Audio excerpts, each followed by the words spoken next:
주 얼굴 비출 때 주 사심 모두 알리. 온 하늘 찬양하네. 아름다우신 주 온 우주 찬양해. 할렐루야 우리와 함께.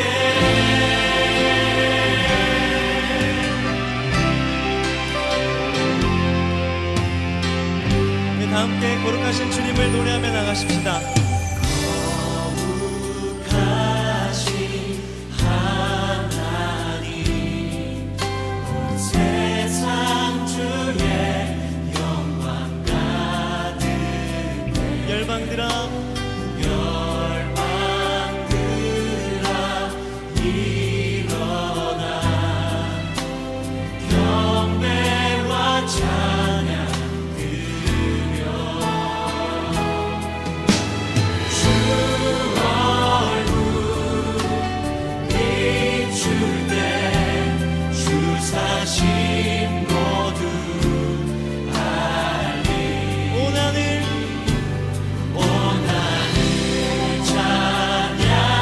찬양하네. 아름다우신 주 온 우주 찬양해. 할렐루야 우리와 함께. 온 하늘 찬양하네. 아름다우신 주 온 우주 찬양해. 할렐루야 우리와 함께. 온 하늘 찬양하네. 아름다우신 주 온 우주 찬양해. 할렐루야 우리와 함께.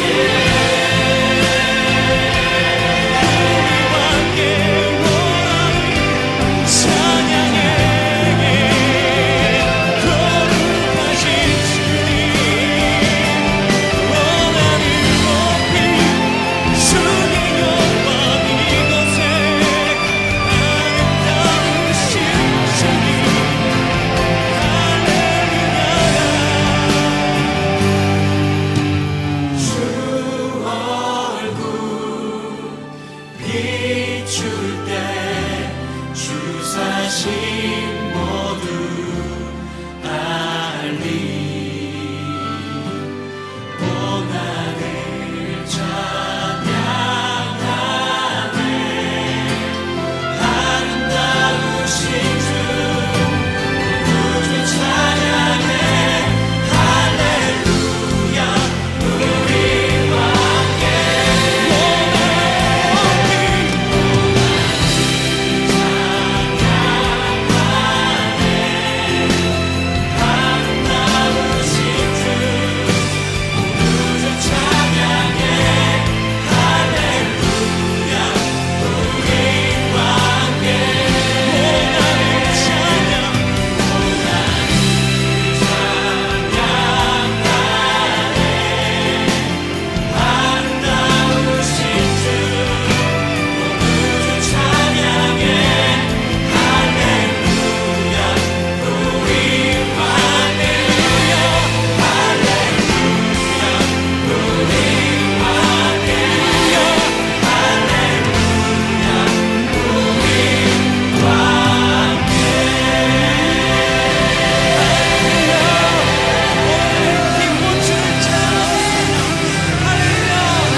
사랑은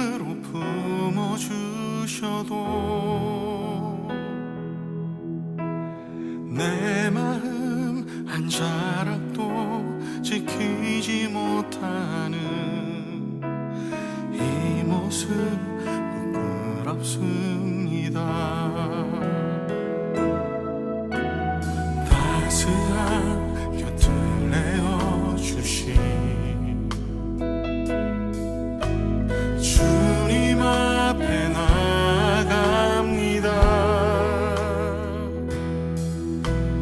표현 못할 긍휼로 나를 붙드시는 주 이름만 바라봅니다. 매일 마주와 슬픔을 견뎌나가며 주 예수의 마음을 닮아가네. 두려운 걸음마다 주가 동행하니 주 의지하며 오늘을 걷네. 주의 시시한 소망을 깊이 담으며 주 예수의 풍요를 채워가네. 하나님의 자녀로 명예 지켜가며 기뻐진 삶을 주께 드리네.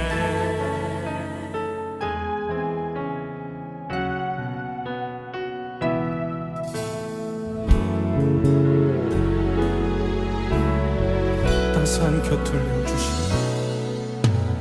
따스한 곁을 내어주신 주님 앞에 나갑니다. 표현 못할 긍휼로 나를 붙드시는 주 이름 바라봅니다. 매일 마주한 슬픔을 견뎌나가며 주 예수의 마음을 닮아가네. 두려운 걸음마다 주가 동행하니 주 의지하며 오늘을 걷네. 주의 신실한 소망을 깊이 담으며 주 예수의 풍요를 채워가네. 하나님의 자녀로 명예 지켜가며 기뻐진 삶을 주께 드리네. 매일 마주한 슬픔을 견뎌나가며 주 예수의 마음을 닮아가네. 두려운 걸음마다 주가 동행하니 주 의지하며 오늘을 걷네. 주의 신실한 소망을 깊이 담으며 주 예수의 풍요를 채워가네. 하나님의 자녀로 명예 지켜가며 기뻐진 삶을 주께 드리네. 매일 마주와 슬픔을 견뎌나가며 주 예수의 마음을 닮아가네. 두려운 걸음마다 주가 동행하니 주 의지하며 오늘을 걷네. 주시옵소서.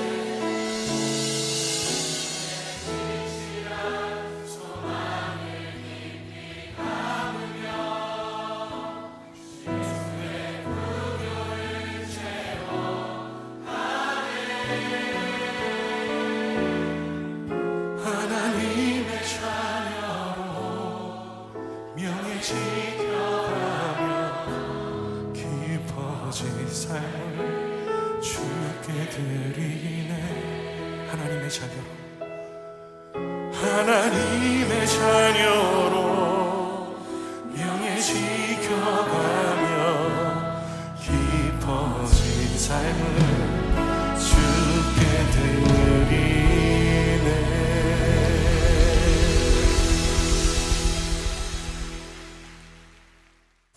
할렐루야. 네, 우리 같이 찬송가 21장 하심으로 예배를 시작하겠습니다.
천지 만물의 주인 되시며 우리의 아버지 되신 하나님 아버지, 저희들이 이렇게 주님께 예배할 수 있도록 이 자리에 올 수 있도록 허락하여 주신 주님 감사합니다.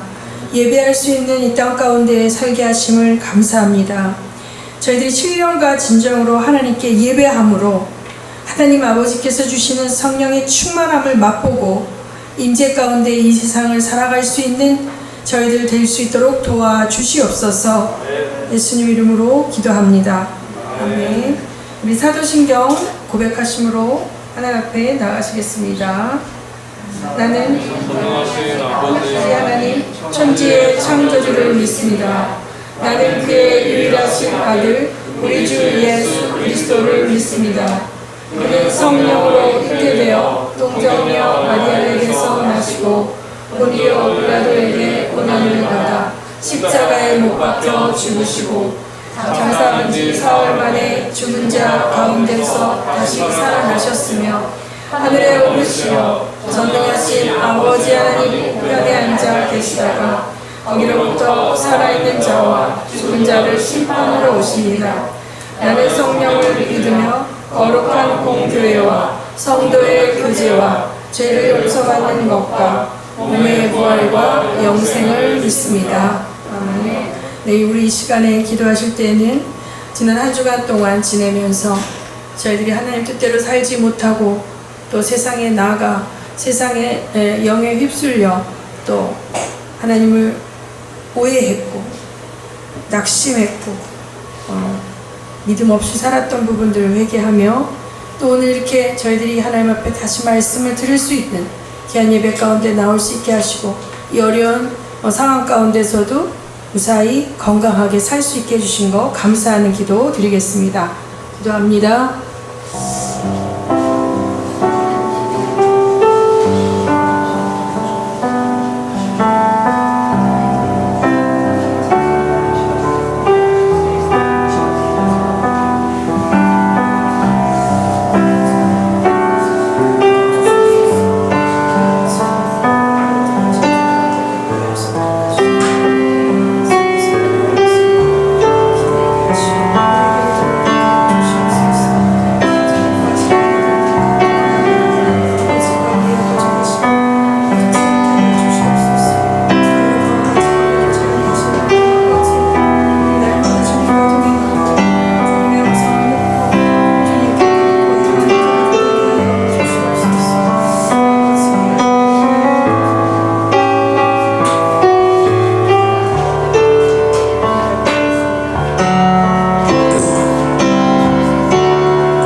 네, 이 시간 같이 축복하는 시간 가질 텐데요. 이제 온라인 예배 위에 설교해 주는 우리 목사님, 이제 찬양팀, 영상 편집팀, 그리고 예배 준비하는 많은 손길들을 위해서 같이 축복해 주시고, 또 이제 지금 영상으로 온라인 예배를 드리는 분들도 같이 함께 또 가족과 뭐 성도들과 같이 또 서로를 축복하여 주시고, 그리고 이제 지금 타국에서 계시는 선교사님과 그 가정들을 위해서 같이 우리 손을 뻗고 축복하는 시간 갖도록 하겠습니다.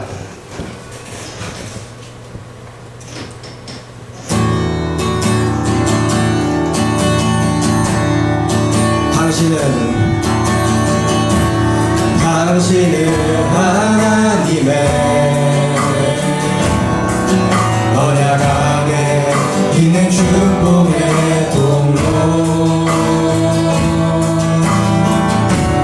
당신을 통하여서 열방이 주께 돌아오게 되니. 당신은 하나님의 언약 안에 있는 축복의 통로.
세상 주의 영광 가득해 열방 그라 일어나 경배와 찬양 드려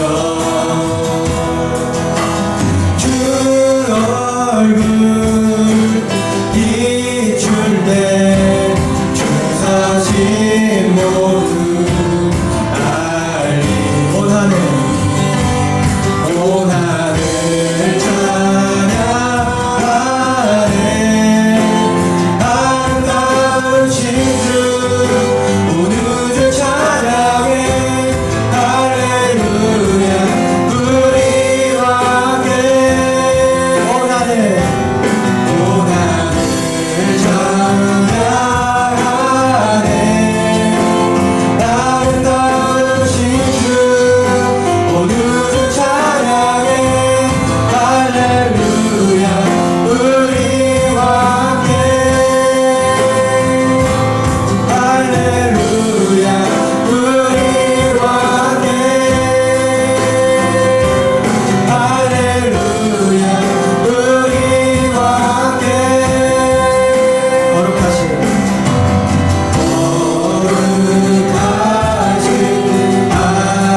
하나님 온 세상 주의 영광 가득해 열방들아 일어나 경배와 찬양 드려 주 얼굴 비출 때 주사신 모두 알리 온 하늘 찬양하네 아름다우신 주 온 우주 찬양해 할렐루야 우리와 함께 온 하늘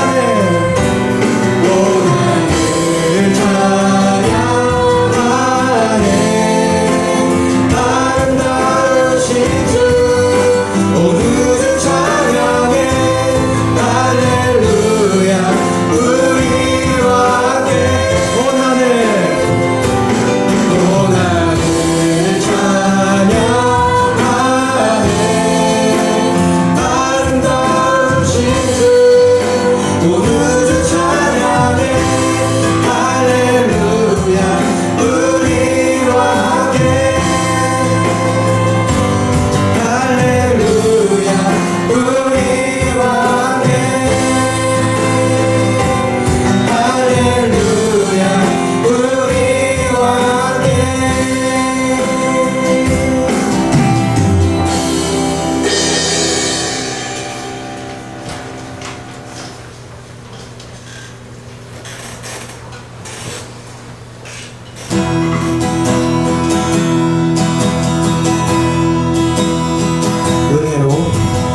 은혜로 날 보듬으시고 사랑으로 품어주셔도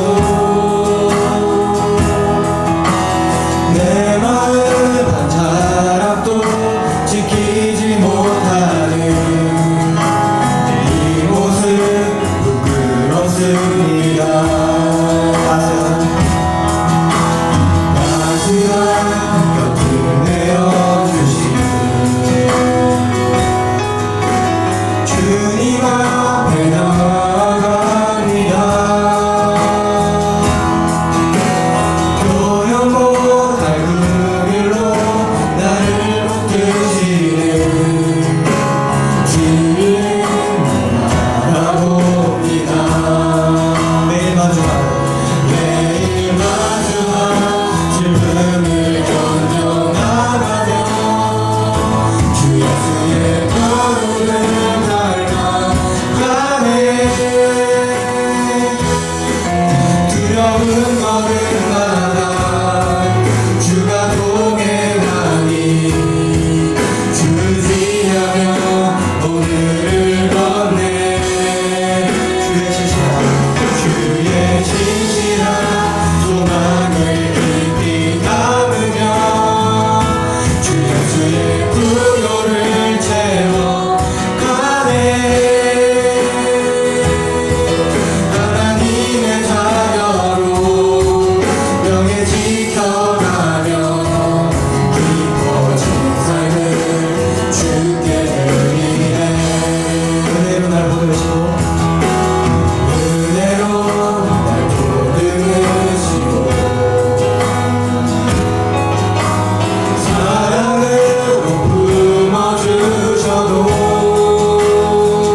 소망을 깊이 담으며 주 예수의 풍요를 채워가네.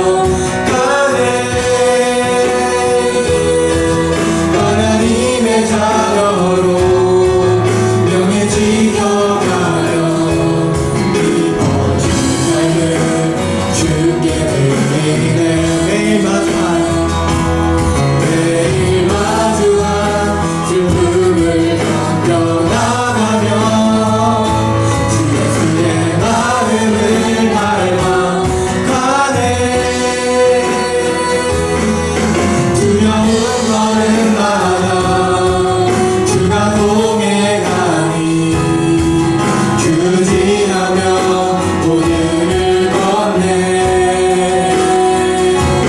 주의 신실한 소망을 깊이 담으며 주 예수의 풍요를 채워가네.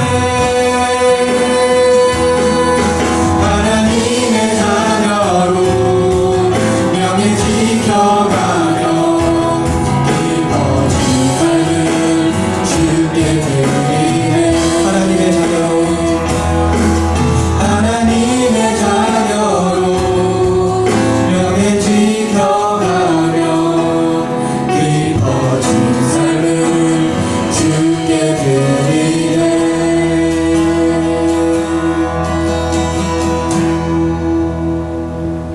기도드리시겠습니다. 기도하시겠습니다. 하나님 아버지 감사합니다. 저희들도 이렇게 하나님 앞에 나와 예배할 수 있게 하시고 또 아버지 하나님의 말씀으로 저희들 또 주님을 만날 수 있게 하시니 감사합니다. 주님 앞에 마음을 담아 물질을 봉헌한 손길들 축복하여 주시옵시고 그 모든 손길과 그 가정 위에 하늘의 것으로 땅의 것으로 넘치도록 충만하게 태우사 또 이웃을 향하여 복음을 모르는 자들을 향하여 흘려보낼 수 있도록 도와주시옵소서. 예수님 이름으로 기도합니다.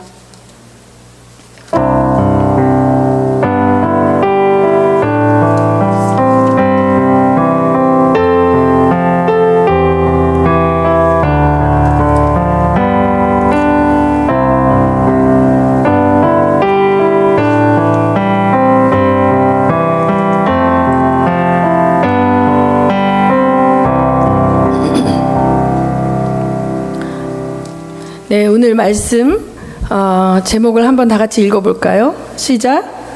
열심히 하는 것보다 주의 뜻대로 하는 것이 중요하다.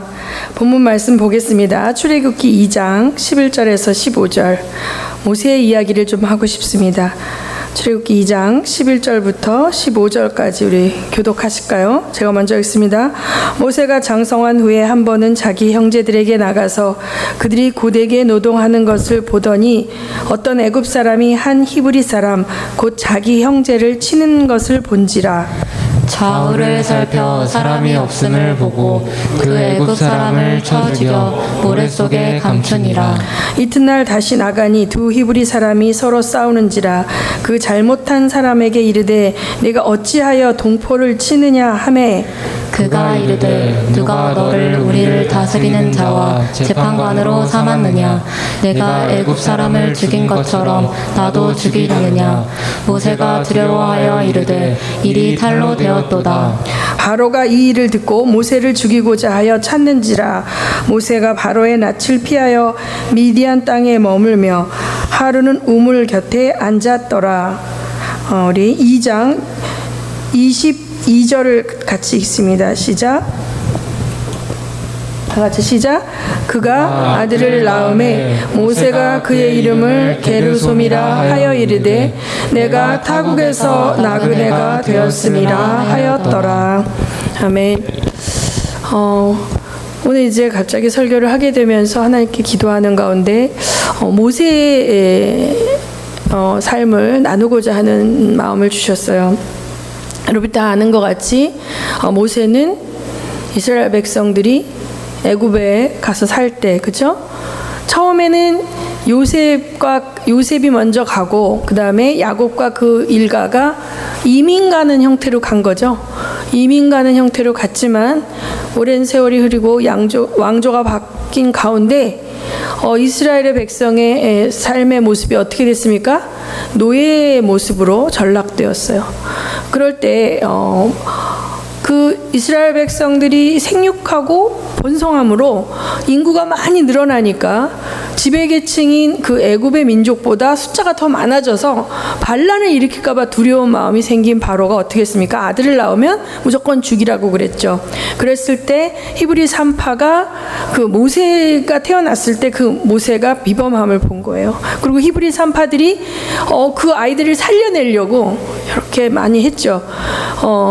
그랬는데 모세가 태어났을 때 부모님들이 이 아이를 볼 때 이 아이가 뭔가 비범한 걸 느낀 거죠. 그래서 바로의 명령을 어기고 몰래 키우다가 아이의 목소리가 커집니다. 울게 되면 이게 밖으로 나가니까 이제 할 수 없이 이 아이를 나일강에 띄어보내고 그 누나가 살살 뒤따라갔을 때 이제 그 애굽의 바로 공주가 와서 그 아이를 이제 입양해서 모세를 이제 자기 양아들로 키웁니다.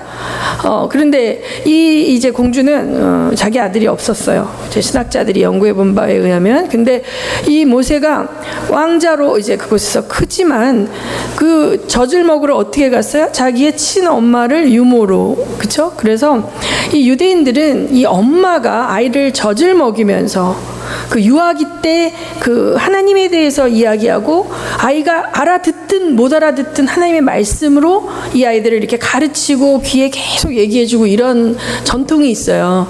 그래서 이제 유대인들이 전 세계로 흩어져서 그 디아스포라가 되었을 때도 어머니가 유대인이면 아버지가 이방인이라도 유대인이라고 하는 거예요. 왜냐하면 아이가 아무것도 모르는 어린 영혼일 때부터 말씀으로 이렇게 양육을 하는 건 누가 하는 겁니까? 엄마가 하는 거예요. 그런데 아버지가 유대인인데 엄마가 이방인이면 어떻게 됩니까? 하나님에 대해서 가르쳐 줄 수가 없고 이 아이가 어렸을 때 그 엄마의 가치관과 엄마의 그 신앙을, 엄마의 그 종교를 받아들이는 거예요. 그래서 여러분이 잘 알다시피 유다 왕국과 이스라엘 왕국이 특히 이제 북왕국 이스라엘의 아합 왕은 누구하고 결혼했어요? 그 시돈의 공주 이세벨하고 결혼하면서 그 후손들이 하나님을 다 버리게 되는, 그렇게 해서 여러분 형제들이 결혼을 진짜 믿음이 좋은 자매하고 해야 되는 것이죠. 뭐 자매들도 마찬가지지만. 그래서 이제 이 모세를 친엄마가 모유를 먹이면서 사실은 이렇게 유모로 키웠지만 실제로는 기도했을 것이고 이 아이에게 계속 젖대기까지 알아듣든지 못 알아듣든지 너는 히브리 사람이다, 너는 애굽 사람이 아니고 너는 하나님을 경외하는 백성, 이런 어떤 계속 정체성의 교육을 했었다고 저는 생각이 들어요. 그래서 이제 우리가 보면 모세가 장성한 후에도 자기가 이렇게 애굽 공주의 아들로 살고 애굽 궁궐에서 살고 있지만 자기는 실상은 히브리인이고 그걸 다 알고 있었던 거예요. 그래서 항상 자기 민족들이 가서 이렇게 노역을 하고 있는 그걸 보면서 마음이 막 찢어지게 아픈 거죠. 나는 이렇게 혼자 이렇게 여기서 이렇게 많은 것들을 누리고 있는데 저들은 저렇게 고통스럽게 고생을 하는구나라는 그런 마음을 가지면서 자꾸 이제 그 자기 민족들이 노동하는 현장에 가서 이렇게 지켜본 거죠. 지켜보다가 어느 날 부당하게 애굽 사람이 히브리 사람을 괴롭히는 걸 보고 그 울분에 차서 어떻게 했어요? 때렸는데 이제 죽어서. 그런데 여기 보면 본문을 보면 12절을 봐봐요. 12절 2장 12절 딱 보면 뭐라고 해요? 좌우를 살펴 사람이 없음을 보고 그 애굽 사람을 쳐 죽여 모래속에 감췄다 그랬죠. 그러니까 아마 제가 볼 때 그 애굽 사람이 작업반장이나 뭐 이런 사람인데 굉장히 악질적으로 계속 자기 그 민족들을 이렇게 괴롭히던 사람이 아니었을까. 그러니까 그 사람의 그 악한 행동을 보면서 저 사람에 대한 그 미움이 굉장히 강해졌던 것 같아요. 힘없는 자기 그 민족들은 힘없이 당하지만 자기가 그게 분노가 계속 있었던 것 같습니다. 그래서 어느 날 정말 사람이 없는 틈을 타서 죽은 거예요. 우발적인 살인이라기보다는 저놈을 내가 죽여버리고 말아야지. 계속 그걸 쌓았던 것 같아. 그다음 어느 날 정말 자기 열받게 하는 그 또 학대 현장을 보는 순간 그냥 너 오늘 내 손에 한번 죽어보자 하면서 이렇게 주변을 봤는데 이제 아무도 없으니까 정말 그 실행한 거예요. 그래서 이제 그 모래 속에 감추었는데 아무도 모를 거라고 생각을 한 거죠. 그리고 이제 그 도움을 받은 그 사람은 이제 침묵을 지킬 거라고 생각을 한 거죠. 근데 소문이 쫙 났을 거예요, 아마. 그런데 그 다음 날 또 이제 자기네 민족끼리 싸울 때에 모세가 너희들끼리 싸우면 안 되지 않냐. 이렇게 힘을 합쳐서 우리가 이렇게 해야지. 그랬더니 그가 이르되 누가 너를 우리를 다스리는 자와 재판관으로 삼았느냐? 네가 애굽 사람을 죽인 것처럼 나도 죽이려느냐? 이렇게 말해버리는 거죠. 그러니까 이때 저는 모세가 굉장히 상처를 받았을 것 같아. 자기 민족한테. 자기는 민족을 사랑한다고 살인까지 했는데 그 같은 동족 입장에서는 야, 네가 애굽 사람 죽인 것처럼 우리도 죽이려고 그래? 너 누가 우리한테 뭐 지도하려고 왜 그래? 너 애굽 사람하고 살잖아. 애굽 사람처럼 그 사람들 거 누리면서 살면서 왜 우리한테 와가지고 네가 감나라 대추나라 하는 거야? 라고 이렇게 얘기했을 때 충격받았을 것 같아. 나는 이들을 사랑하는데 이 사람들은 나를 야, 너 혼자 잘 먹고 잘 살고 너 그러면서 뭐 네가 뭐 우리 뭐 이렇게 하는 그 부분이 쇼킹했을 것 같아. 마음도 찢어졌을 것 같아요. 그리고 자기의 그 범법 행위가 바로의 귀에 들어가서 이제 정말 살인죄를 이제 저지른 자가 돼서 이제 피신의 길을 떠나서 이제 도망을 가죠. 미디안 강하려 도망을 갑니다. 그래서 여기 모세는 원래부터 하나님의 뜻 가운데 그 민족을 구원할 자로 아마 예정하셨을 것 같아요. 그러니까 낳았을 때도 애가 뭔가 우렁차고 울음소리도 우렁차고 뭔가 리더십이 있어 보이는 깐난 아기였겠죠. 옛날에 어렸을 때 우량아 선발대 이런 거 있었어요. 애기들인데 애기들이 뭔가 이렇게 좀 튼실하고 막 이렇게 건강하고 너무 빛이 났을 것 같아. 그 부모들도 뭔가 알았어. 뭔가 얘가 리더십이 있고 뭔가 그냥 파묻혀서 살 애는 아니고 뭔가 인물이 될 것 같은 약간 그런 희미한 그런 감이 있었던 거겠죠. 그래서 이 아이에 대해서 그렇게 이제 위험을 무릅쓰고 이제 길러냈는데 모세 자신도 크면서 계속 그냥 자기 혼자 잘 먹고 잘 사는 게 아니라 뭔가 이 민족에 대한 부분 저렇게 억울하고 노동력 착취를 당하는 그 사람들과 내가 상관없이 무슨 상관이야 나만 이렇게 잘 살면 돼 이게 안 되는 거죠.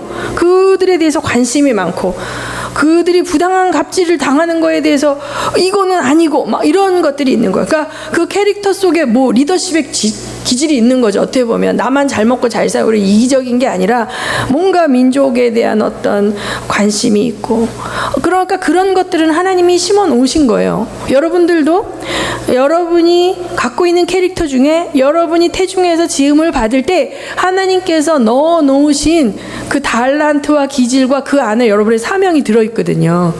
그래서 내가 정말 하기 싫은 걸 하나님 억지로 해야 되는 그런 것이 아니에요. 하나님 우리 아버지시기 때문에 우리의 체질과 이 모든 걸 아셔서 우리가 기뻐하면서 하나님을 섬기기를 원하지 막 죽지 못해 막 그 노동력 착취 당하듯이 하나님 섬기는 걸 원치 않기 때문에 그 내 안에 그 일을 할 때 나도 기쁘고 행복한 그 일로 하나님을 섬기기 원하도록 그렇게 우리를 만드셨어요. 그렇죠? 그래서 그런데 문제는 뭐냐면 이 민족에 대해서 자기 부당한 학대를 당하는 그 민족에 대해서 정말 관심이 많았어요. 그냥 가서 막 재밌게 놀면 되는데 계속 그들이 노동하는 데 가서 막 이렇게 들여다보고 마음 아프고 보고 오면 먹어도 맛있는 거 먹어도 막 죄책감이 들고 근데 내가 신경 쓰지 말고 그냥 살아야지. 그런데 그 다음날 또 나가서 또 보고 또 힘든 거예요. 그러다가 이제 그 현장 자기들의 동포가 고통을 당하는 그 현장 속에서 너무 괴롭힘을 주는 그 악한 자를 자기식으로 처단을 했는데 결론은 뭐냐면 아까 우리가 22절에 읽은 것처럼 뭐예요? 내가 타국에서 나그네가 되었도다. 이제 쫓겨나서 도망가서 미디안에서 있다가 거기서 결혼을 하죠. 그 이제 미디안 족장의 그 딸과 결혼을 해서 그냥 거기서 처갓집에 얹혀서 그냥 양치기 하면서 그렇게 사는데 자기의 신분도 밝히지 않았겠지 처음에는. 그렇죠? 그러고 사는데 이 안에 내가 어떻게 하다 여기 와 있지? 여기는 어디야? 나는 누구? 내가 왜 여기 와 있을까? 나는 정말 내 민족을 사랑했는데 그 민족에게서도 버림을 받은 거죠. 어떻게 보면 네가 뭔데 우리한테 지도자 노릇을 하려고 그래? 우린 너 같은 애 인정하지 않아. 너 애굽 사람하고 같이 저기 하고 하면서 뭘 여기 와서 뭐 이렇게 하는 그 마음이 너무 힘들었을 것 같아. 갈 곳이 없는 거야. 자기는 갈 곳이 없어졌어. 내가 민족을 사랑한 것뿐인데 갈 곳이 없어졌어. 그래서 그 이름 속에 내가 타국에서 나그네가 되었다. 그 이름 속에 많은 게 들어있는 거예요. 타국에서 자기는 조국이 없어졌어. 그리고 자기는 가족도 없어. 자기 집도 없어. 그냥 나그네 같은 자가 된 거예요. 집이 없었어요? 있었죠. 결혼도 했고 아내도 있었고 장인어른도 있었고 자식도 있었지만 그 이름 속에 나는 타국에서 나그네가 된 사람이야. 나의 정체성은 총체적으로 허물어져 버렸어. 난 어디에도 속한 사람이 아니야. 도대체 나는 누굴까? 나는 뭐지? 나는 앞으로 뭘 하며 살아야 되지? 이런 모든 것이 그 이름 속에 들어있는 거야. 열심히 살았는데 어느 날 보니까 그렇게 된 거예요. 그런데 이제 오랫동안 과거에 자기가 갖고 있었던 민족을 향한 사랑이나 뭐 과거에 자기가 누렸던 어떤 부귀 영화나 그런 것과 상관없이 전혀 다른 인생을 오래오래 살면서 그냥 그렇게 끝나나 보다 하고 있었을 때 어떤 일이 생깁니까? 3장 5절에 출애굽기 3장 5절에 하나님이 이르시되 이리로 가까이 오지 말라. 내가 선 곳은 거룩한 땅인 내 발에서 신을 벗으라. 이거 무슨 말입니까? 양치러 갔는데, 그죠? 산에 올라갔는데 떨기나무가 있는데 그 떨기나무가 불이 붙었는데 다 타서 시커멓게 돼서 재가 돼야 되는데 크리스마스 트리처럼 계속 반짝반짝 불길이 오르는데 타지는 않고 계속 있는데 저게 언제 불이 붙었으니 언제 타서 없어질까 하는데 계속 그 상태를 유지하니까 이거 뭐야? 하고서 이제 갔는데 거기서 누굴 만나는 거예요? 하나님을 만나는 거예요. 네가 선 곳은 거룩한 곳이니 내 발에서 신을 벗으라.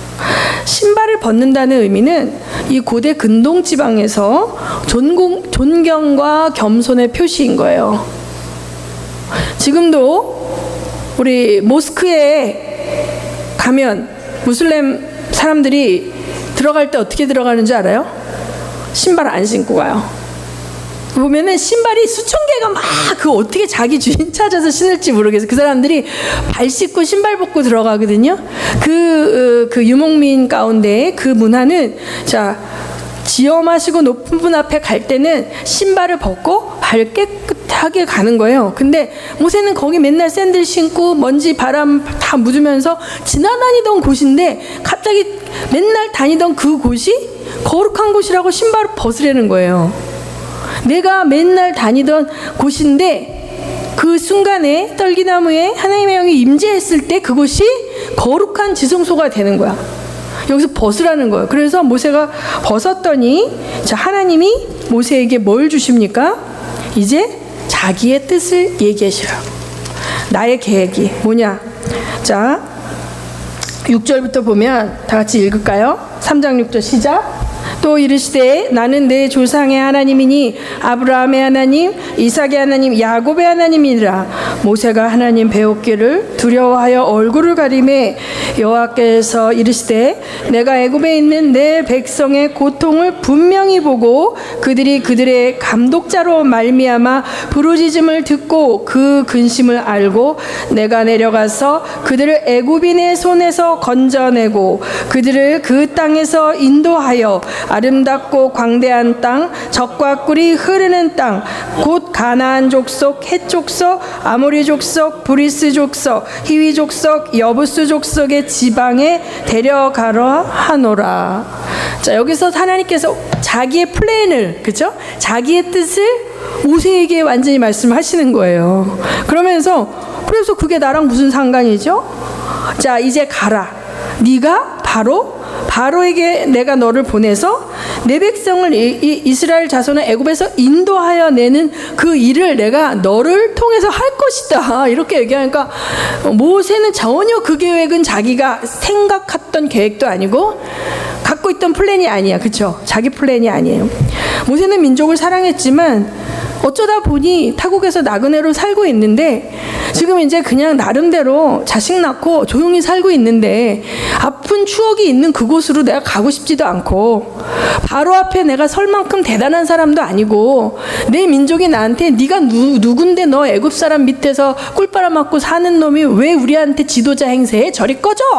이렇게 했기 때문에 자기 민족한테도 상처가 있는 사람인데 왜 나를 거기 가라는 거야? 하나님이 갑자기 나한테 아무 계획도 없었던 플랜을 왜 나한테 제시하시고 왜 나를 딴 데 가서 알아보세요. 하나님, 저 그거 못해요.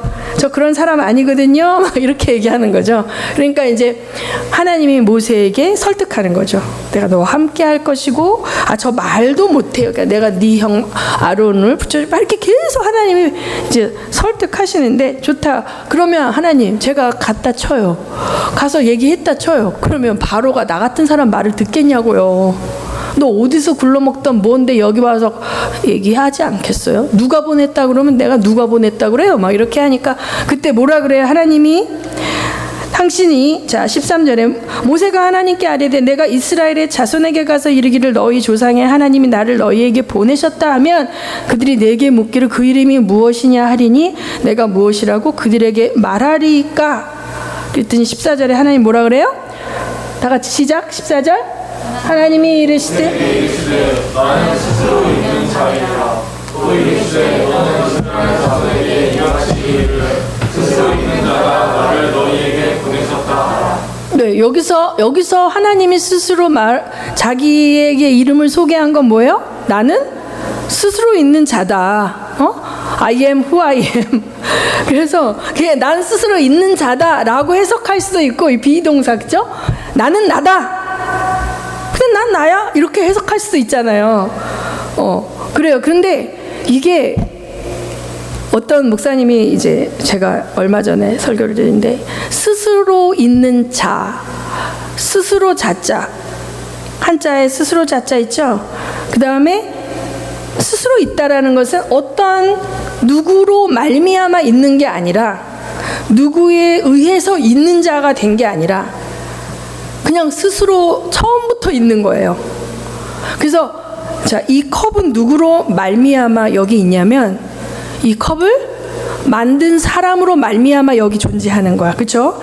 이 선풍기를 만든 사람으로 말미암아, 그렇죠? 그 만든 공장의 여러 사람들로 말미암아 여기 존재하는 거야. 근데 하나님은 누구로 말미암아 있는 거예요?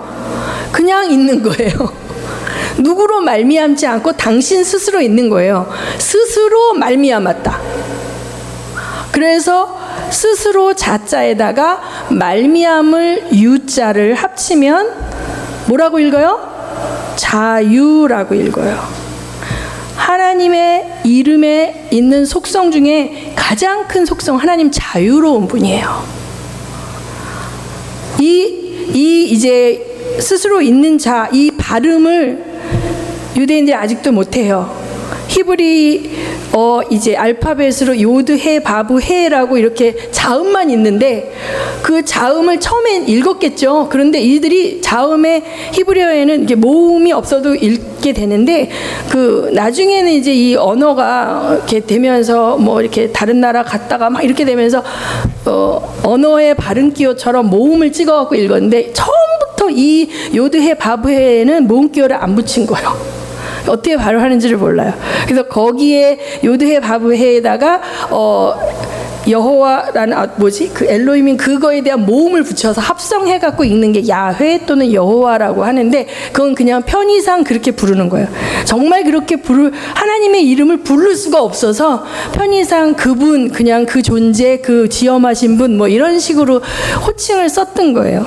그런데 하나님께서 나는 나다, 나는 스스로 있는 자다 라고 하시는 그 말씀을 한자어로 바꾸면 자유가 되는 거예요. 스스로 자자에다 말미암을 유자, 어떤 존재에 의해서 존재된 게 아니라 그냥 당신 스스로 존재할 수 있는 분, 그분이 누구예요? 창조주 하나님인 거예요. 우리가 믿는 그 하나님이거든요. 근데 그 하나님의 이름 속에 나타난 것처럼 그분은 자유로우신 분인 거예요. 그분 마음인 거예요. 그래서 이제 여러분이 참 열심히 사는 분들 같아요. 제가 보니까. 그리고 하나님을 믿는 사람들 가운데 참 열심히 사는 분들이 참 많아요. 그런데 난 열심히 사는데 왜 도대체 내 삶이 이렇지? 열심히 사는데 난 왜 이렇지? 이런 생각을 여러분 해보시지 않나요? 열심히 살았는데 되는 게 없네? 이럴 때가 있어요. 아직 여러분은 나이가 어려서 그렇게 경험이 안 됐을 수 있지만, 나이가 많은 분들도, 심지어 신학교 간 분들도 되는 게 없어서 내가 하나님이 진작 하나님이 나를 선택하셨다고 했는데 내가 이렇게 고집 부리고 다 망하고 말아먹고 두 손 들고 왔나이다, 뭐 이런 사람도 있고. 그래서 우리는 오늘 설교 제목처럼 열심히 하는 것보다 굉장히 중요한 게 뭐다? 하나님의 뜻이 무엇인지 아는 게 중요한 거예요. 모세는 자기가 자기 민족을 사랑했고 그 민족의 형편을 살피고자 어렸을 때부터 매일 그 민족들 그 고생하는 거 가서 보고 마음이 아프고 막 했지만, 자기 나름대로 민족을 향한 열심을 발휘했다가 타국에서 객이 되어 살게 됐어. 나그네가 되어서 살게 됐어. 그래서 그냥 그 자리에서 그냥 그렇게 사는 건가 보다 했는데, 하나님이 오셔서 내가 너를 향한 계획이 있고 플랜이 있는데 나의 플랜에 너의 역할은 이거야. 그러니까 네가 좀 해줘야 되겠어. 이렇게 얘기했는데 모세는 저는 그거와 상관이 없습니다 라고 했는데, 신발을 벗으라 라고 하는 것은 너는 내 앞에 나는 너의 주권자고 나는 너의 존귀한 자라는 것을 인정하라라는 말이거든요. 그래서 그 스스로 있는 하나님, 자유하신 하나님 앞에 하나님의 자유로 모세는 민족을 구원할 자로 선택된 거예요. 난 싫은 데가 아니라 하나님 선택했어요. 자, 여러분, 그런 게 어디 있어요? 모세의 의지도 있잖아요. 여러분 그렇게 생각할 수 있잖아요. 그런데 자 보세요. 하나님은 창조주 하나님이 있거든요. 창조주 하나님이요. 여러분이 우리 성민자매가 볼펜을 하나 샀어. 볼펜을 샀는데 볼펜 잘못 샀네. 쓰니까 자꾸 볼펜 똥이 나와. 막 지저분해져. 그럼 여러분이 이 볼펜, 야 너 좀 제대로 좀 해봐. 그리고 볼펜을 달래나? 계속 속 썩이면 어때요? 볼펜 버리죠. 그렇죠? 나는 이 볼펜을 쓰려고 샀는데, 노트를 쓰려고 샀는데 이 볼펜이 자꾸 안 나와. 잉크가 안 나와. 그리고 막 자꾸 지저분해져. 그러면 나는 죄책감을 느끼면서 이 볼펜을 버립니까? 그냥 버립니까? 그냥 버려요. 이거를 여러분이 처음부터 인정해야 돼. 하나님은 우리의 창조주시고 하나님 모든 만물의 주인이시거든요. 그를 만드신 그분이 우리를 지으실 때도 우리를 하나님이 쓰고 싶은 하나님의 뜻이 있는 거예요. 그런데 하나님은 야, 너 내 말 안 들어? 너 죽어 하면서 확 죽이시지 않고 쓰레기통에 버리지 않고 계속 말씀하시는 거야. 기아나, 난 널 그렇게 쓰고 싶단다. 기아나, 나는 너를 이렇게 쓸 계획이 있어. 그러니까 여러 형태로 계속 기다리시고 다듬으시고 이렇게 하면서 끝까지 이렇게 하시는 거죠. 그러니까 모세가 태어날 때 모세를 어떻게 쓰고 싶은 게 하나님 안에 있었어요? 없었어요? 있었죠. 있었고 그것을 위해서 하나님께서 모세가 죽지 않도록 안전하게 장성한 분량으로 클 수 있도록, 성인이 될 때까지 클 수 있도록 어디? 가장 죽임을 당하지 않은 그 바로의 궁전에서 키웠고요. 리더십이 뭔지를 봤어요. 그 사람은 바로가 세상 사람들을 어떻게 통치하는지를 봤죠. 바로가, 여러분 그 통치자들이 갖고 있는 인포메이션, 정보라는 거는요, 저기 밑에 노동하는 사람이 갖고 있는 정보랑 틀리거든요. 그래서 바로는 거기서 바로의 아들로 자라는 모세는 그곳에서 제국을 통치하는 인포메이션이 완전 수집되었고 그곳에서 그것들이 어떻게 통치로 하는 것을 다 본 거예요. 사실은 세상의 제국이 어떤 형태로 돌아가는지를 어깨 너머로 본 거죠. 그래서 자기 안에 어떻게 보면 리더십도 있었고 뭔가 해볼 수 있을 것 같은 그게 있었는데 하나님은 그걸로 하시지 않아요. 그렇죠? 그리고 모세를 데려다가 하나님의 방법으로 하나님의 플랜을 이루어 가시는 거죠. 그런데 우리는 그게 참 어려워요. 왜냐하면 우리 주위에는 그렇게 따라가는 사람이 거의 없어요. 모세의 주위에 그렇게 미리암과 아론조차도 하나님 그렇게 깊이 만나지 않았고 디테일한 대화가 없는 그런 멀리 계신 두려운 하나님이었는데 하나님께서 모세에게 그렇게 시시콜콜 지시하시고 말씀하시는 그 하나님을 얘기할 때 사람들이 잘 안 믿어주고 이해 못하고 쟤 좀 이상하게 믿는 거 아니야? 왜 꼭 그렇게 교회 가야 돼? 뭐 이런 이야기들을 다 듣는 거예요. 그렇죠? 이상하게 믿는다. 너무 유난 떨면서 믿는다. 근데 하나님이 어떤 플랜을 가지고 깊이 쓰기 원하는 자는 하나님께서 굉장히 가깝게 친밀함을 통해서 많은 대화를 하면서 그 사람의 모든 것들을 이끌어가기를 원하시는 분이세요. 왜냐하면 우리가 완전하지 않기 때문에 이 세상의 문화는 잘 될 것 같은데 사실은 하나님을 모르기 때문에 1차원적일 때가 많은 거예요. 그런데 하나님은 다차원적으로 보실 수 있는 분이거든요. 자, 그래서 여기 보면 모세가 하나님 앞에 부름을 받기까지 하나님의 프로세스가 진행되기까지 하나님은 준비하고 계셨죠. 그런데 모세는 하나님의 프로세스하고 전혀 상관없는 것처럼 살고 있었지만 그 40년의 광야 생애 속에서 하나님의 프로세스가 진행되고 잉태되어지는 그 동안 모세는 자기의 프로세스를 끝내거나 포기하거나 하나님의 프로세스로 들어갈 준비를 하고 있었던 것이에요. 사실은 하나님은 하나님 쓰시는 자를 반드시 이렇게 만들어 가세요. 그러지 않고 바로 하나님의 프로세스에 투입이 돼버리면 끊임없이 나의 방법으로 하나님의 걸 이루어 드리고 싶은 욕망이 있어요. 우리 안에 하나님께 묻고 통치받고 그 프로세스를 주님과 동행하면서 가기보다는 내가 주관되어져서 하는 것이 훨씬 재밌고 편하고 뭔가 빨리빨리 이렇게 되거든요.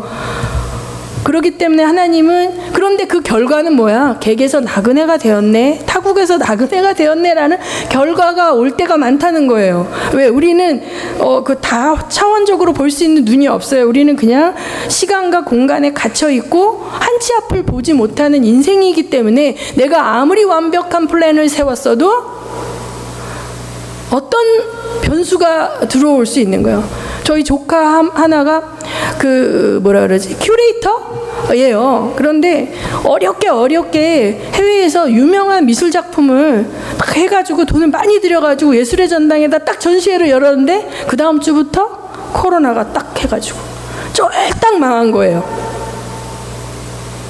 잘 되려고 했는데 코로나가 터질 줄을 알아요, 몰라요? 모르기 때문에. 그러니까 내가 열심히 하는 것보다 더 중요한 것은 하나님께서 말씀하시는 걸 들으면서 하는 것이 중요한 거야. 내 인생의 한계를 인정해야 돼. 그리고 하나님이 나를 가장 잘 아시고 하나님께서 나에게 원하시는 그 일을 내가 할 때 시행착오가 없고 버려지는 것들이 없고 가장 많은 열매를 맺을 수 있는 인생을 살 수 있는 거거든요. 근데 사람들은 내가 하고 싶은 걸 열정적으로 하나님 위해서 했는데 그게 안 될 때는 되게 억울해. 하나님 나한테 왜 이러시는 거예요? 그리고 쟤는 저렇게 맨날 노는데 나는 이렇게 열심히 했는데 나한테 이러셔도 돼요? 막 이러는 거죠. 그래서 제가 욥을 여러분한테 소개하려고 합니다. 욥은 어떤 사람입니까? 완전한 의인처럼 행했던 사람이에요, 욥이. 그래서 욥이 어떻게 하나님을 섬겼냐면 이 사람이 진짜 나도 그렇게 섬기라면 못 섬기는 거예요. 우스 땅에 욥이라 불리는 사람이 있었는데 온전하고 정직하여 하나님을 경외하며 악에서 떠났어요.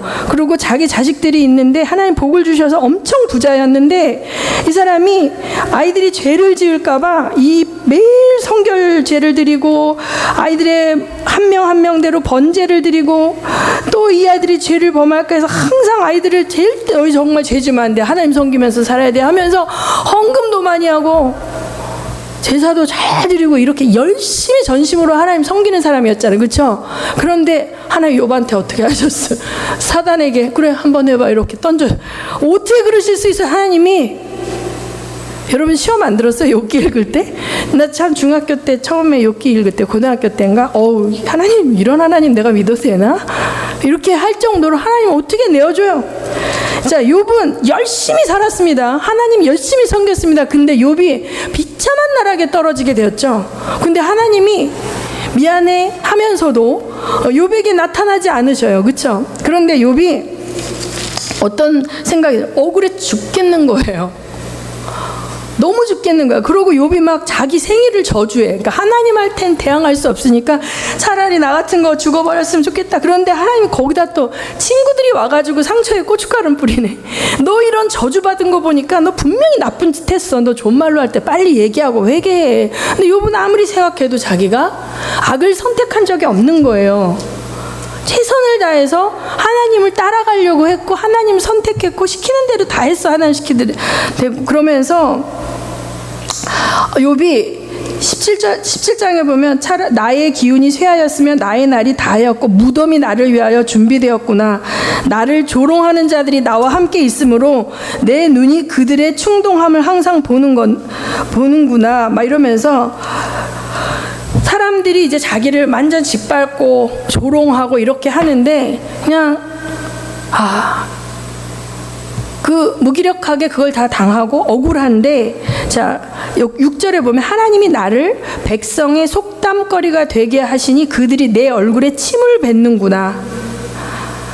그러니까 이게 6절에 그러니까 뭐냐면 뭐 스캔들이 막 일어나는데 야 그 욥 얘기 들어봤어? 그 집 완전 쫄딱 망했대. 자식들 다 죽고 막 이렇게 막 사람들에게 얘기되는데 그 욥이 그 이야기를 들을 때 사람들이 자기 얼굴에 침을 뱉는 것 같은 모욕감을 느낀 건데 아무리 생각해도 자기는 잘못한 게 생각이 안 나. 그런데 사람들이 자기 친구들이 와서 막 계속 너 빨리 실토해 막 이러니까 이 사람이 너무 죽겠는 거야. 하나님이 나를 억울하게 하시고 자기 그물로 나를 에워싼 줄을 알아야 된다. 걔네들한테 막 얘기하니까 이거 교만하기까지 하네 막 이러면서 그렇게 얘기하는 거예요. 자 23장 1절에서 17절을 보면 23장 1절부터 좀 볼까요? 제가 읽습니다. 욥이 대답하여 이르되 오늘도 내게 반항하는 마음과 근심이 있나니 내가 받는 재앙이 탄식보다 무거움이라. 자 무슨 마음이 있대? 2절에 반항하는 마음이 있대. 안 그러겠어요? 욥의 입장에 생각하면 반항하는 마음이 생기겠죠. 반항하는 마음이 있어. 엄청난 재앙이 왔어. 도저히 자기 힘으로는 해결할 수 없어. 그래서 3절에 내가 어찌하면 하나님을 발견하고 그의 처소에 나아가랴. 어찌하면 그 앞에서 내가 호소하며 변론할 말을 내 입에 채우고 내게 대답하시는 말씀을 내가 알며 내게 이르시는 것을 내가 깨달으랴. 도대체 하나님 말씀 좀 해주세요. 도대체 내가 어떻게 해야 내가 뭐 때문에 이런 일을 당하는지 하나님 당신이 좀 말씀 좀 해주시면 안 돼요? 내가 그럼 깨달을 거 아니에요? 내가 아무리 생각해도 나는 모르겠는데 왜 말씀도 안 해주시고 이럽니까? 그래서 막 속에서 반항이 올라오는 거예요. 자 그가 큰 권능을 가지시고 나와 더불어 다투시겠느냐? 아니로다. 도리어 내 말을 들으시리라. 거기서는 정직한 자가 그와 변론할 수 있은즉 내가 심판자에게서 영원히 벗어나리라. 자기는 자기가 생각할 때 죄 지은 게 없어. 내가 앞으로 가도 그가 아니 계시고 뒤로 가도 그가 보이지 아니하시니 그가 왼쪽에서 일하나 나는 만날 수 없고 오른쪽으로 돌이키시나 나는 배울 수 없고 이렇게 숨어 계시는 하나님이에요. 하나님이. 그런데 마지막에 그래도 그러나 내가 가는 길을 그가 아시나니 그가 나를 단련하신 후에는 내가 순금같이 되어 나오리라. 유명한 말이죠. 그가 나 찬양도 있죠. 이게 정말 이 지정위와 모든 전인격이 굴복해서 이걸 한 게 아니라 이 속에서는 도대체 어디 계시는 거예요? 만나서 저한테 얘기 좀 해주세요. 아니 왜 숨어 계시는 거예요? 나한테 왜 이러시는지 얘기해 주시면 될 거 아니에요? 라고 하는데 그분 안 나타나시는데, 그러나 그래도 내가 이 과정을 통과하면 뭔가 하나님이 원하시는 모습이 되어 있겠지. 그거 하나는 있는데 이 속에서 아무것도 해결된 게 없어. 아무것도 해결된 게 없어. 그런 상태인 거예요. 그런 와중에 친구들은 계속해서 정죄하고, 아니야 난 그런 일 하지 않았어. 새 친구와 엘리바스가 계속 얘기합니다. 근데 이제 어떤 반전이 일어납니까? 38장에 딱 되면 하나님이 드디어 나타나시는 거예요. 하나님이 그 모든 과정을 가만히 계시고 개입하지 않으시다가 38절에 나타나셔서 그때 여호와께서 폭풍 가운데에서 욥에게 말씀하여 이르시되 무지한 말로 생각을 어둡게 하는 자가 누구냐. 다 같이 여러분 읽어보세요. 3절. 너는 대장부처럼 허리를 묶고 내가 내게 묻는 것을 대답할지니라. 내가 땅에 기초를 놓을 때 네가 어디 있었느냐. 네가 깨달아 알았거든 말할지어다. 누가 그것의 도량법을 정하였는지 누가 그 줄을 그것의 위에 띄웠는지 네가 아느냐. 또 이따 보면 9절에 보면 그때 내가 구름으로 그 옷을 만들고 흑암으로 강보를 만들고 한계를 정하여 문빗장을 지르고 내가 여기까지 오고 더 넘어가지 못하리니 내 높은 파도가 여기서 그칠지자. 천지 만물을 주관하시는 그 하나님의 그 모든 계획과 섭리 가운데 너는 어디 있었니? 이렇게 물어보시는 거예요. 너무 뜬금없죠. 지금 얘는 억울해 죽겠는데 나타나셔서 하는 말이 그런 거예요. 내가 이 모든 것을 계획하고 설계하고 플랜을 짠 사람이고 이걸 운행하는 창조주고 이 모든 것을 내가 내 맘대로 하는 자유자야 이거예요. 근데 네가 나를 잘 섬겼다고 치자. 네가 준 것으로 내가 배가 부를까? 이 모든 것이 내 건데 네가 나에게 잡아 바친 짐승이 아니면 내가 밥을 굶는 자야? 아니죠. 그럼 네가 그걸 왜 바쳤어 나한테? 너 잘 되자고 바친 거지? 네 자식들 잘 되자고 바친 거야. 그렇죠? 너는 실상은 하나님을 사랑한다고 했지만 사실은 너 자신을 위해서 나에게 그것을 바치면서 네가 누구보다 나를 사랑한다고 하지만 나는 너의 도움이 필요 없고 네가 바치는 것으로 배가 부르는 자가 아니라 이 모든 것들이 다 내 거야. 이 얘기를 하고 계신 거 지금. 그러니까 이게 관점이 바뀌는 거죠. 볼펜이 도대체 날 왜 버리는 거예요? 그러던 걸 안 거예요. 이분은 내가 이분 목적에 부합하지 않는 존재가 될 때는 쓰레기통에 버려도 될 수 있는 분이라는 사실을 욥이 인정하는 건 굉장히 힘들지만, 그러니까 나는 죄 지은 게 없는데 왜 벌을 받냐. 쟤보다는 내가 착하게 살았는데 저 인간보다는 내가 열심히 살았는데 하나님 나한테 왜 이러세요. 그런데 하나님은 네가 착하게 산 게 나하고 무슨 상관인데, 그러니까 네가 착하게 산 게 나에게 무슨 도움이 되는데, 네가 나에게 제사를 바치고 동물을 바친 게 내가 배고플까 봐 한 게 아니잖아. 그렇죠? 네 자식들 위해서 복 주라고, 내가 네 자식들 축복 주고 더 잘 살게 해주라고 한 거잖아. 이렇게 얘기를 하시는 거예요. 그러면 결론적으로 하나님은 스스로 계시는 분이고 자유하신 분인데 욥은 본인이 하나님 위해서 엄청난 일을 했다고 했는데 가만히 생각해 보니까 자기가 자기를 위해서 하나님의 도움을 끌어온 것뿐이에요. 근데 그 하나님이 안 도와줘도 사실은 되는 상황인 거예요. 그러나 하나님은 어떻게 하십니까? 약속을 지키시는 분이기 때문에 욥이 선하게 살고 하나님의 계명을 어기지 않은 그 모든 것에 대한 보상을 주시는 거예요. 그런데 욥은 왜 고난 받았어요? 우리 때문에 고난 받은 거야. 욥기가 기록돼야 되니까. 자, 하나님과 우리는 맞짱 뜰 수 있는 존재가 아니에요. 그분은 천지에 창조주시고 자유하신 분이고 우리의 인생과 모든 것을 그분 마음대로 결정하시고 플랜을 세울 수 있는 분이라는 사실을 여러분이 인정하시면 내가 열심히 하는 것보다 내 인생을 향한 그의 플랜을 먼저 아는 게 중요하다는 걸 알게 돼요. 나는 열심히 이걸 하고 싶은데 그것이 정말 내가 하고 싶은 건지, 그런데 내가 이걸 성공시킬 힘은 나에게 없어요. 그러나 내가 이걸 너무 하고 싶으니까 하나님 나 좀 밀어줘 봐요. 내가 이거 밀어주면 내가 욕보다 더 헌금 많이 하고 내가 교회 10개 질게요. 하나님이 원하시는 건 그런 거 아니에요. 하나님은 교회가 100개도 넘게 만들 수 있는 분이기 때문에 내한테 한번 밀어줘서 내가 이 사업 성공하면 내가 빌딩 지어서 내가 주님께 이런 거 원하시지 않아요. 하나님 그거 없어도 괜찮거든요. 하나님이라 하실 수 있는. 하나님이 원하시는 건 뭐냐? 나는 당신의 통치를 받는 자입니다. 나는 나의 모든 플랜을 당신의 플랜 앞에 굴복시키고 그 모든 프로세스를 당신과 함께하고 당신의 지시를 받는 존재이니 말씀하시옵소서라고 하는 자를 찾으세요. 하나님이 원하시는 믿음은 그거거든요. 자, 그래서 그 마리아가 처녀인데 그쵸? 한번 생각을 해봐. 우리 혜림이하고 우리 자매들, 내가 네 태를 잠깐 빌릴게 허락해 줄 수 있겠니? 이게 무슨 말씀이세요? 내가 이런 플랜이 있는데 내 플랜 가운데 내가 그 역할을 너한테 쓰기 위해서 네 인생을 조금 내가 빌리자.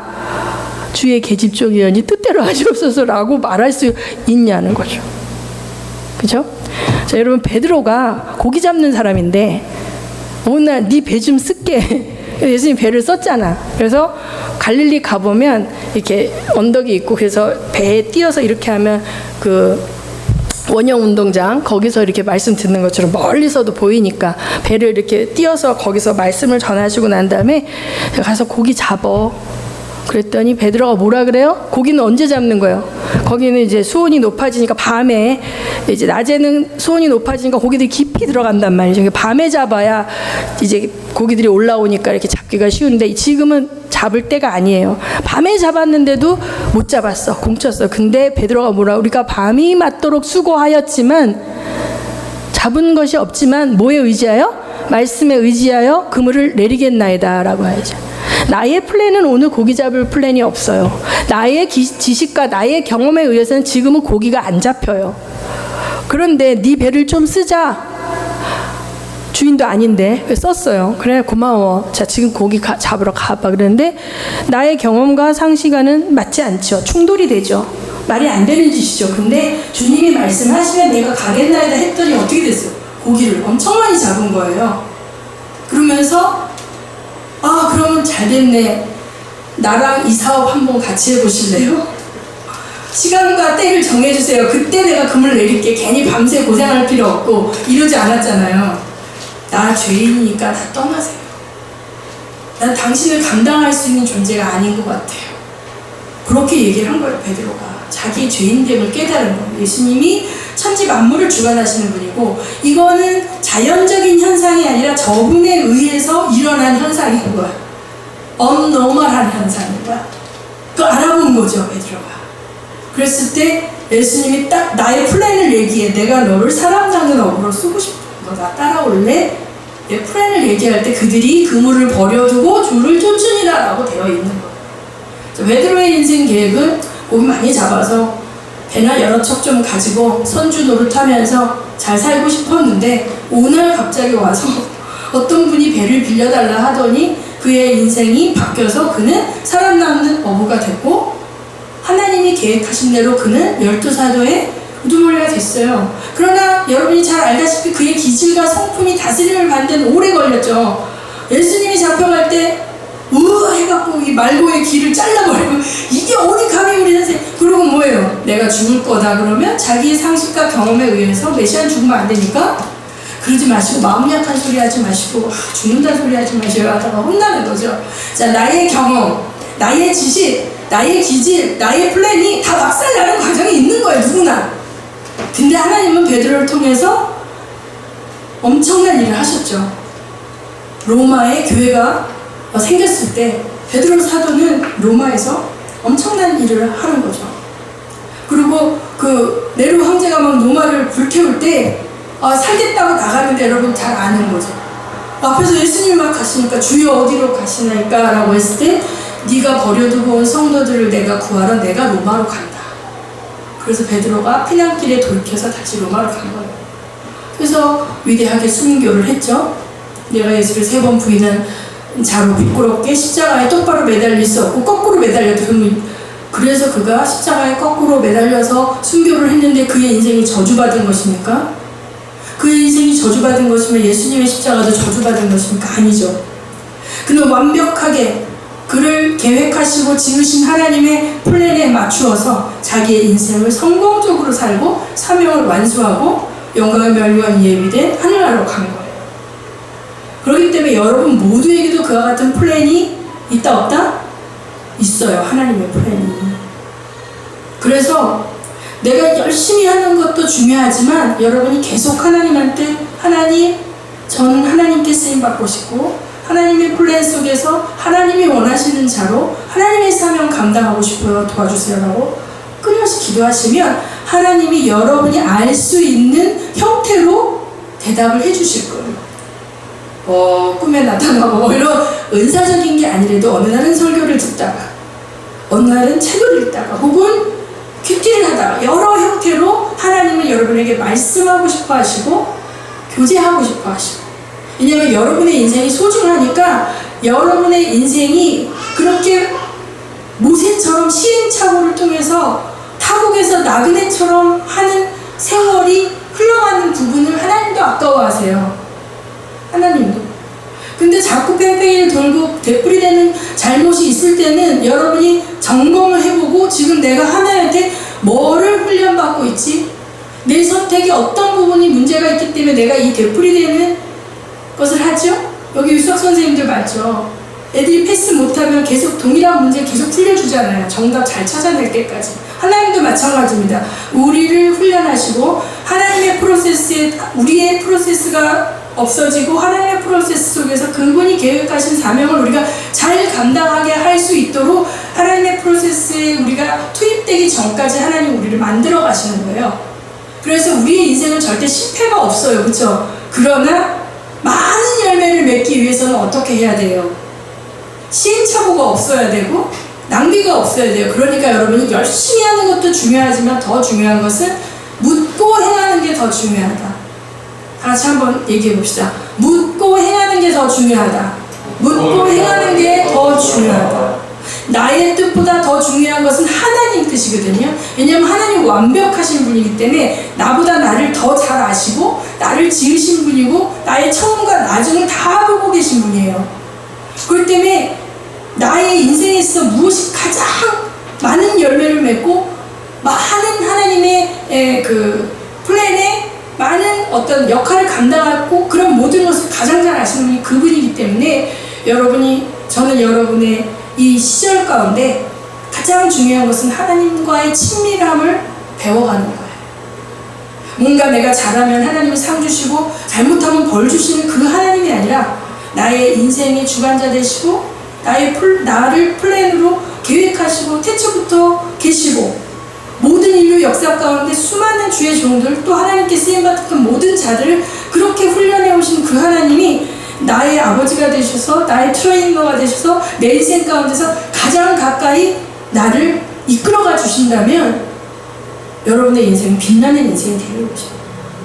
여러분이 영광받는 게 아니라 하나님께 영광받게 되는 그 인생이 최고의 인생인 거예요. 그래서 열심히 하는 것보다 더 중요한 것은 주의 뜻을 묻고 하나님, 그런데 제가 고등학교 때 생각한 거는 내가 내 인생을 하나님께 맡기면 하나님이 진짜 내가 하기 싫어하는 거 하라고 그러시고 내가 제일 무서워하는 정글 속에 가서 선교사로 살라고 그럴까 봐 무서웠어. 하기 싫은 거 하라고. 그래서 제가 못했죠. 하나님 제 인생을 쓰십시오. 내가 예수를 19살 때 만났어요. 지금 한 40년 됐네요. 그런데 하나님 옆에 나의 인생을 쓰시옵소서를 알고 하는 거는 그 하나님을 그렇게 격렬하게 만났는데도 좀 시간이 걸렸어요. 그러고 2007년 때에 하나님이 저한테 물으시더라고요. 네가 나를 위해서 순교할 수 있겠니? 이렇게 부르셨어요. 근데 제가 하나님에서 순교도 할 수 있을 것 같은데 막상 딱 물어보니까 제가 그때 어떤 일이 있었어요. 아프가니스탄에 갔다가 그 순교한 그 두 분이 있었죠, 한국에. 제가요, 하나님 사랑해. 옛날보다 더 사랑해. 근데 왜 못하죠? 대답을? 근데 애들이 있더라고. 자식이 있는데 저희 엄마가 제가 24살 때 돌아가셨거든요. 엄마가 일찍 돌아가셔서 엄마 없는 결혼하고 아이 낳고 이런 게 엄청 슬펐어요. 그래서 내 아이들이 엄마 없이 서러운 삶을 사는 것이 싫은 거야. 대답이 안 나오고 내가 대답을 아멘 그게 안 하는 내 자신이 너무 왜 그랬을까 계속 하다가 내가 뭐 쉽게 했는데 그거였더라고요. 자식에 대한 책임감과 자식들이 부모 없는 아픔을 겪고 싶게 하지 않은 어떤 그런 건데 하나님 제가 죄송한데 주님 정말 사랑해요. 나 주님 위해서 순교도 하고 싶고 내가 주님이 사랑하는 그 삶을 살고 싶은데 하나님 제가 제 자녀들이 엄마 없는 아이로 크는 거는 너무 가슴이 너무 아파요. 그래서 제가 대답을 못했어요. 이렇게 주님께 말씀드렸는데 성령께서 조용히 네 엄마가 그렇게 일찍 네 곁을 떠나서 너는 어떻게 살았는데 이렇게 물어보시는 거예요. 그래서 제가 어떻게 살았지? 무서운 일이 생길 때마다 하나님 도와주세요. 어떤 낯선 곳에 가거나 내가 많이 아플 때 하나님 나 좀 도와주세요. 엄마한테 전화해서 엄마 빨리 와봐. 엄마 나 이렇게 해줘. 엄마 나 이렇게 해줘. 이렇게 할 수 있는 엄마가 없었기 때문에 나는 엄마를 찾을 시간에도 하나님을 찾았구나. 하나님 제가 엄마가 없어서 하나님을 더 부르게 됐어요. 하나님을 더 찾게 됐어요. 이렇게 얘기했더니 그러면 네가 없을 때 네 아이들을 내가 어떻게 할 것 같니? 제가 없을 때 저를 돌봐주셨던 것처럼 저희 아이들을 제가 돌보는 것보다 더 잘 돌봐주시겠네. 이런 마음이 들더라고요. 그럼 제가 갈 수 있을 것 같아요. 갈 수 있을 것 같아요. 이렇게까지 대답을 했는데 그 얼마 있다가 그 순교한 분들이 나왔어요. 배영기 목사님하고 그 순교한 분들이 나와서 그때 내가 난 이번에 패스 못했는데 저들은 패스해서 저 자리에 갔네 이런 생각이 들더라고요. 자, 그분들의 인생의 플랜은 하나님이 어느 시점에 데려가시는 거였어요. 저주받은 인생입니까? 순교당하고 아프게 갔죠. 물론 남아있는 가족들은 굉장히 가슴이 아팠을 거예요. 그러나 하나님의 계획 가운데 한 알의 미랄이 떨어지는 걸로 결정된 그는 그 인생을 살다가 잘 갔고 30배, 60배, 100배의 결실을 맺는 일은 반드시 일어납니다. 그렇죠? 여러분도 하나님에 대한 오해를 풀기 바랍니다. 하나님 여러분을 사랑하십니다. 욥에게 그와 같은 고난을 주신 것은 네가 열심히 하고 네가 주인 되어 하고 네가 너를 위해서 하고 네가 너 자식을 위해서 하는 거는 네가 지킬 힘이 없어. 그러나 네가 나의 것이 되어지면 나에게 나를 온전히 의탁하면 내가 지켜줄 수 있어요. 나라는 주어를 빼는 과정이 그렇게 힘들었던 거예요. 욥에게 있어서.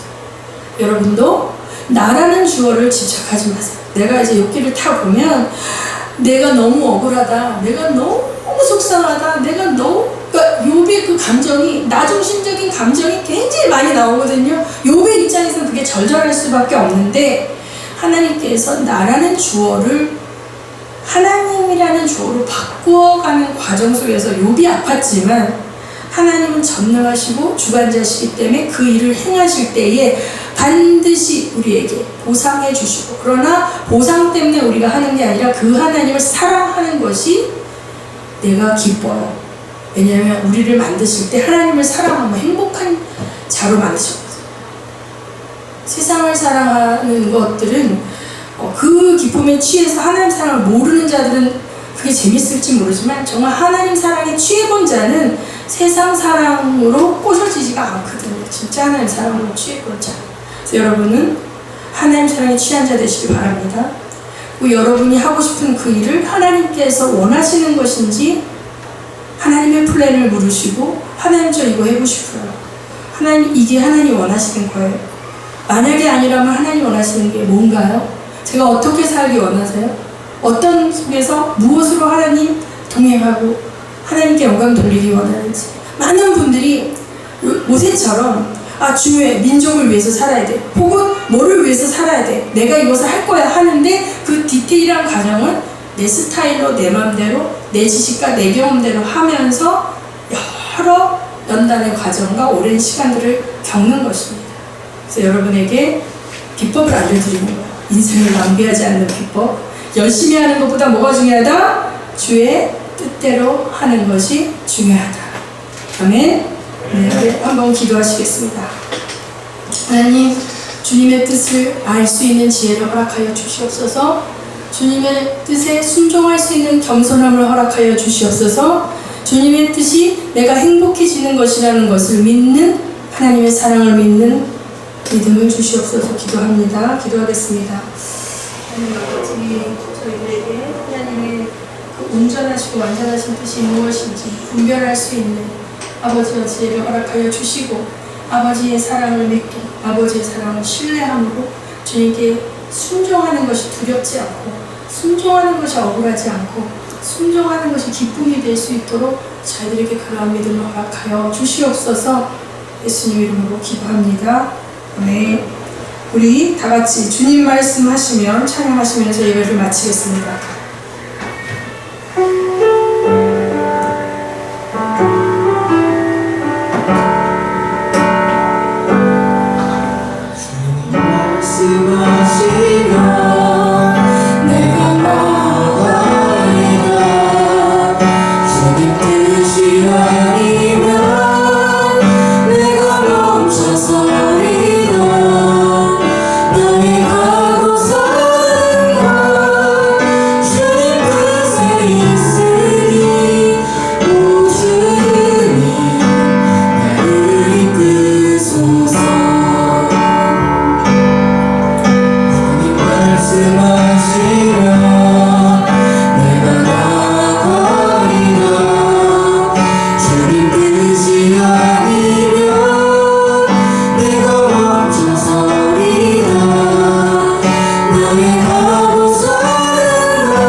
참으로 감사합니다.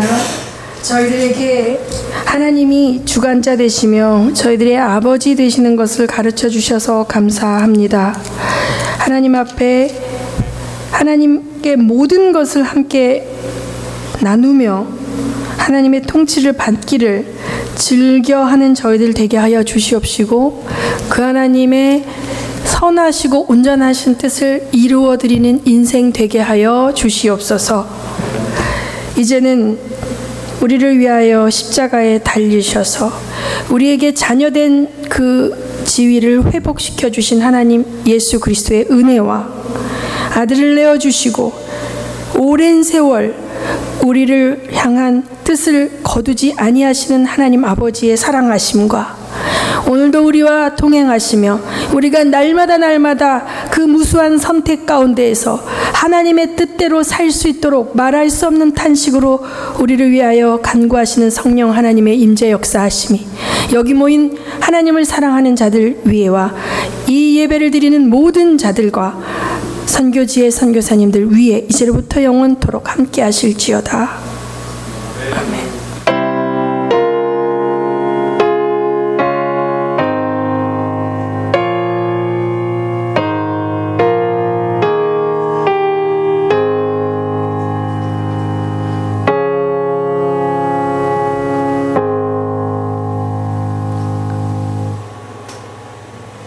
할렐루야. 주님께 영광의 박수 올리겠습니다.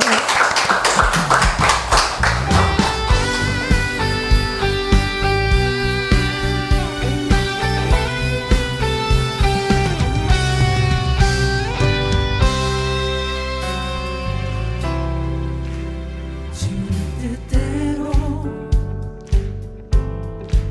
살기로 했네. 주님 뜻대로 살기로 했네. 주님 뜻대로 살기로 했네.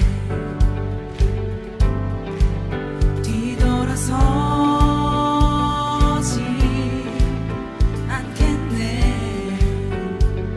이 세상 사람